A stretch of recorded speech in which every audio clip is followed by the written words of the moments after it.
ENT రంగంలో సాటి లేని వైద్య నిపుణులు డాక్టర్ చావా ఆంజనేయులు గారు, Asian ENT and laser treatment centre, Hyderabad. Andhra Pradesh రాష్ట్రంలో ఎన్నికల పర్వం ముగిసింది. రాష్ట్ర వ్యాప్తంగానే కాదు, దేశవ్యాప్తంగా కూడా ఆంధ్రప్రదేశ్ రాష్ట్రంలో ఏ పార్టీ అధికారంలోకి వస్తుందనేది అందరూ ఆసక్తిగా ఎదురుచూస్తున్నారు. ఈ అంశంపైన మనతో మాట్లాడడానికి వైసీపీ మహిళా నేత ఉమాగారు మనతో ఉన్నారు. వారి మాటలను తెలుసుకునే ప్రయత్నం చేద్దాం. నమస్తే అండి. చెప్పండి, గతంతో పోలిస్తే ఇప్పుడు ఓటింగ్ శాతం కూడా పెరిగింది. ముఖ్యంగా మహిళలు ఈసారి డిసైడ్ చేసేది కూడా మహిళా ఓటర్లే. ఎవరికి ఓట్లు పడ్డాయని మీరు భావిస్తున్నారు? ఈసారి ఎలా ఉండబోతుంది ఆంధ్రప్రదేశ్? ఇందులో ఆలోచించాల్సిన అవసరమే ఉందండి. ఖచ్చితంగా వైసీపీకే మహిళల మద్దతు అనేది ఉంది. అది మనకి ఇప్పుడు కాదు, జగన్ గారు బస్సు యాత్ర చేసినప్పుడు మహిళలు ఎంత భారీ సంఖ్యలో ఆయన ఎర్ర టెండర్ని కూడా చూడకుండా ఎంతలా వచ్చారనేది మనం అందరం చూస్తూనే ఉన్నాం.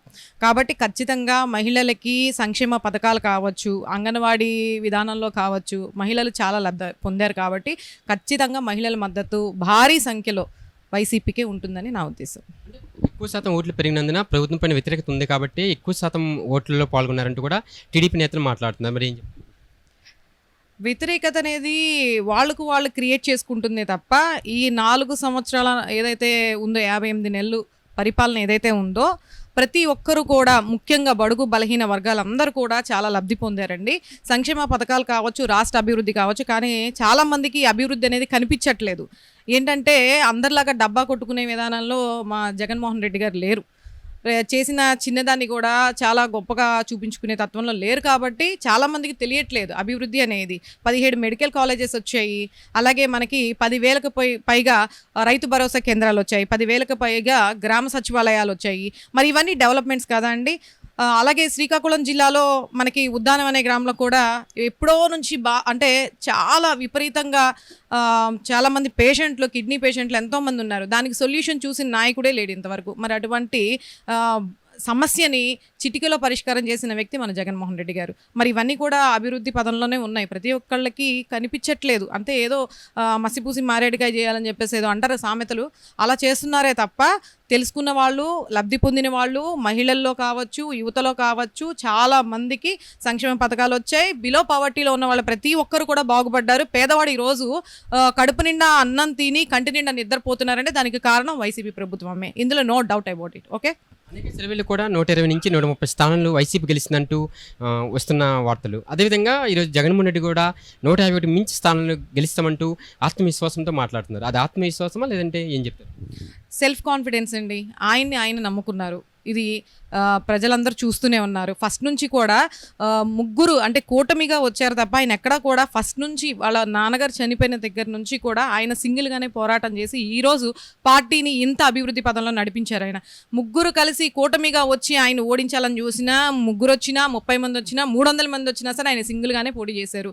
ఆయనకున్నది సెల్ఫ్ కాన్ఫిడెన్స్. అందులో ప్రజల్ని బాగా నమ్ముతారు. ప్రజలకి మంచి చేశారు కాబట్టే ఈరోజు ఆయన ఓట్లు అడగడానికి కూడా ముందుకొచ్చారు. అదే నమ్మకంతో ఆయన ముందుకెళ్తున్నారు. ఆయనకు ఆత్మవిశ్వాసంతోనే ముందుకు వెళ్తూ ఉన్నారు. అదే విధానంగా లాస్ట్ టైం ఎప్పుడైతే ఉందో 151 సీట్లు కైవసం చేసుకున్నారో ఈసారి అంతకు మించి అసెంబ్లీ స్థానాలు వస్తాయని ఆయన చాలా కాన్ఫిడెన్స్తో ఉన్నారు. మా నాయకుడు ఏదైతే ఉన్నారో అంతకు మించి కాన్ఫిడెన్స్గా మేమందరం కూడా ఉన్నాం. వైసీపీ వస్తే 5 ఏళ్ళకి మించి పాలన ఇంకా కొనసాగబోతుందా లేకపోతే ఎలా ఉండబోతుందండి? 5 ఏళ్ళు కాదండి, ప్రజలకి న్యాయం జరిగింది కాబట్టి మరొక 25 సంవత్సరాల దాకా కూడా మా జగన్మోహన్ రెడ్డి గారి ప్రభుత్వం ఉంటుందని మా దృఢ విశ్వాసం. సంబంధించి మీరు చాలా ఎన్నికల సమయంలో విస్తృతంగా పర్యటించారు. జోగు రమేష్ గారి గెలుపు కోసం అనేక కార్యక్రమాలు, ప్రజల చైతన్యం కూడా కల్పించారు. ఎలా ఉంది ఈరోజు పెన్నూరుకి సంబంధించి జోగు రమేష్ గారి గెలుపు ఉండబోతుందా లేదంటే బోడే ప్రసాద్ గెలుస్తారు? ఖచ్చితంగా అందులో చెప్తున్నాను కదా, నో డౌట్ అండి. జగన్మోహన్ రెడ్డి గారి సిద్ధాంతాలను పుణికిపుచ్చుకున్నటువంటి గొప్ప నాయకుడు మా జోగి రమేష్ గారు. ఆయన ఒక బీసీ నాయకుడు. ఆయన విధానం అనేది ప్రతి ఒక్కరికి తెలుసు, చాలా సింప్లిసిటీగా ఉంటారు. కాబట్టి ఈరోజు బడుగు బలహీన వర్గాలందరికీ కూడా న్యాయం జరిగిందంటే ఖచ్చితంగా బీసీ నాయకుడు ఈరోజు ఒక రాజ్యాధికారం కావచ్చు, సామాజిక న్యాయం కావచ్చు, ఇవన్నీ కూడా కేవలం జగన్మోహన్ రెడ్డి గారి ప్రభుత్వం వల్లే జరిగినాయి. అటువంటి సిద్ధాంతాలను ఆచరించే నాయకులు చాలామంది ఉన్నారు. అందులో జోగి రమేష్ గారు. పెనమలూరు నియోజకవర్గంలో చాలా వరకు మద్దతు లభించింది. ప్రతి ఒక్కరు కూడా ఇళ్ల స్థలాలు కావచ్చు, మనకి 30 లక్షలకు పైగా ఇళ్ల స్థలాలు వచ్చాయి. 21 లక్షల పైగా ఈ ప్రభుత్వంలో గృహ నిర్మాణాలు జరుగుతూ ఉన్నాయి. మరి ఈ ఉద్దేశంతోనే ఎంతోమంది ప్రజలు లబ్ధి పొందారు. కాబట్టి వైసీపీ నాయకుడు అంటే చాలు ముందుకొచ్చి ఓట్లేయడానికి కానీ, వాళ్ళకి మద్దతు ఇవ్వడానికి కానీ, వాళ్ళకి సపోర్ట్గా ఉండడానికి మా వంతు మేము ఉన్నామని వాళ్ళంతటి వాళ్ళ స్వచ్ఛందంగా వచ్చిన వాళ్ళు ఉన్నారు తప్ప ఎక్కడ కూడా ప్రలోభం చేయడం కానీ, బలవంతం చేయడం కానీ లేదు. కాకపోతే ప్రజల్లో వాళ్ళకి తెలుసు ఎవరికి ఓటు వేసామన్నది తెలుసు. కానీ బయటికి చెప్పడానికి కొంచెం సందేహిస్తూ ఉన్నారు. మీరు చూస్తూనే ఉన్నారు. ఆ రోజు పోలింగ్ రోజు కూడా మాకు పోరంకిలో చాలా గొడవ జరిగింది. అపోజిషన్ పార్టీ, ప్రతిపక్ష పార్టీ, అక్కడ తెలుగుదేశం అభ్యర్థి ఎవరైతే ఉన్నారో బోడే ప్రసాద్ అనే అతను చాలా దారుణంగా అక్కడ ప్రతి 5 సంవత్సరాలకు ఒకసారి రిగ్గింగ్ జరుగుతూనే ఉంటుంది. దొంగ ఓట్లు ఎన్ఆర్ఐ పేరులతో లేని అన్ని తీసుకొచ్చి అక్కడ అలాంటి కార్యకలాపాలు చేస్తూ ఉంటారు. ఈరోజు అది వద్దు, అది చేయకూడదు, తప్పు కదా అని నిలదీసినందుకు ఎంత రాద్ధాంతం చేసి రాళ్లతో దాడి చేసి మా జోగి రమేష్ గారి అనుచరులు ఎవరైతే ఉన్నారో కార్యకర్తలు కావచ్చు, నాయకులు కావచ్చు, వాళ్ళందరి మీద కూడా చాలా దారుణంగా దాడి చేయడం జరిగింది.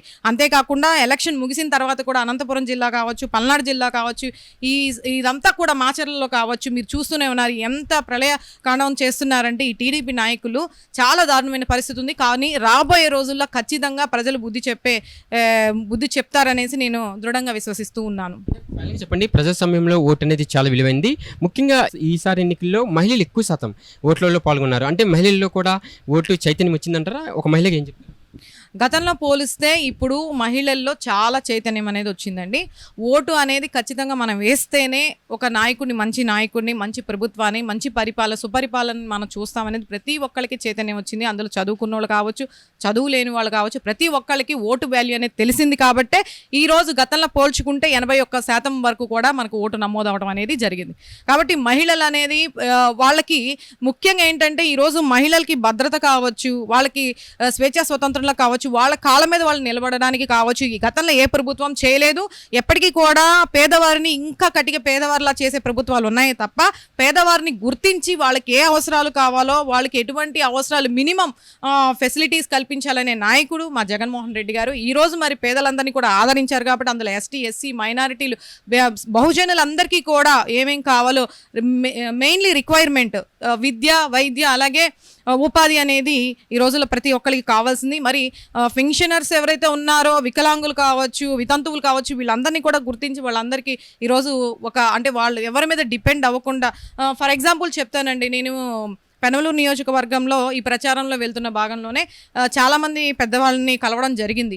వాళ్ళు చాలా నిరాశ్రయులు. అటువంటి వాళ్ళందరికీ అంటే పిల్లలు కావచ్చు, కోడళ్ళు కావచ్చు, కొడుకులు కావచ్చు, చూడని వాళ్ళు చాలామంది ఉన్నారు. ఈరోజు జగన్మోహన్ రెడ్డి గారు ప్రవేశపెట్టినటువంటి ఆ 3000 పెన్షన్ చూసి కోడళ్ళు అన్నం పెట్టే పరిస్థితి అండి. అలా నేను డైరెక్ట్గా చాలా మందిని వాళ్ళకి డైరెక్ట్గా కలిసి వాళ్ళ దగ్గర నుంచి ఫీడ్బ్యాక్ తీసుకోవడం జరిగింది, పెద్దవాళ్ళని కలిసి.